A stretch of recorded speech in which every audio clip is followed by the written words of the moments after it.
jam 9 tanpa palang merah 10 ya. 10 unit.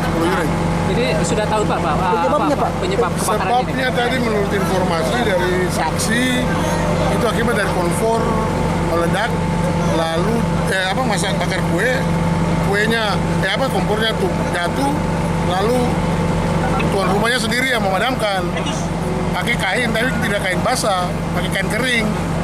Waktu terbakar dibuang ke tempat lain, buang minyak sudah banyak, lalu dia merembet menjadi kebakaran itu.